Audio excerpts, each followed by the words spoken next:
ఉందా positive mind set? Yes చూద్దాం. Yes, నాకు పాపం వీళ్ళని మేము ముందు అనవసరంగా కూర్చున్నాం, బలైపోతున్నాం అనుకుంటున్నారు కదరా. లే get up. What's your name? Sami. Sami. What's your ambition? Become pilot. To become pilot. Pilot. Okay. ఇది ఒక క్వశ్చన్ పేపర్ తీసుకో, take it in your hands. దీనికి ఆన్సర్ చేయమంటే ఏం చేస్తాం? That is your question paper. క్వశ్చనే లేదు కదా madam. Okay, sit down. Next try. Suppose it is your question paper. What can you write? Any one sentence, one word, either English, Telugu, anything. It is your question paper. It is your question paper. నాకు place లేదు, రాలేకపోతున్నా. It is your question paper. What will be your answer? My name, your name and your class you will write. That's it. Okay, very good. Sit down. I'll change one more question paper. Suppose if it is your question paper, what will be your answer? ఎవరైనా answer చేస్తారా? కనిపిస్తుందా నాన్న? First పేపర్కి ఈ పేపర్కి difference ఏంటి?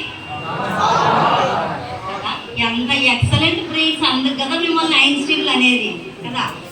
Completely I said I'm talking about positive attitude కదా. ఏమని చెప్పాను? పాజిటివ్ యాటిట్యూడ్ అని చెప్పాను కదా. చూడండి, ఇట్ ఈస్ క్వశ్చన్ పేపర్ అన్నప్పుడు madam, this is A4 sheet, clear, crystal clear white paper made up of lot of trees. It's size is so, it's shape is so, it's quality is so అని మీరు ఎందుకు చెప్పకూడదు? ఎందుకు అంటే మన brain నెగిటివిటీతో నిండి ఉంది. ఇక్కడ చూడండి, దాకా ఈ డాట్ చూపించంగానే మేడం డాట్ ఉంది, మేడం డాట్ ఉంది అంటే చూడండి, సమాజం కూడా గుర్తుపెట్టుకోండి, సమాజం కూడా తెల్ల పేపర్ లాంటి క్వాలిటీస్ మీలో 100 క్వాలిటీస్ ఉండని, చెడు క్వాలిటీ లాంటి ఒక్క డాట్ ఏదైతే ఉంటుందో దాన్నే హైలైట్ చేసి పనికిరావు, పనికిరావు, దేనికి పనికిరావు అంటూ డిస్కరేజ్ చేస్తూనే ఉంటారు. అర్థమవుతుందా? పాజిటివ్ ఉన్న బ్రెయిన్ అయితే ఏం చెప్తుండే? క్వాలిటీ ఆఫ్ పేపర్ చెప్తుండే, సైజ్ ఆఫ్ ద పేపర్ చెప్తుండే. చెప్పకూడదా? చెప్పొచ్చా?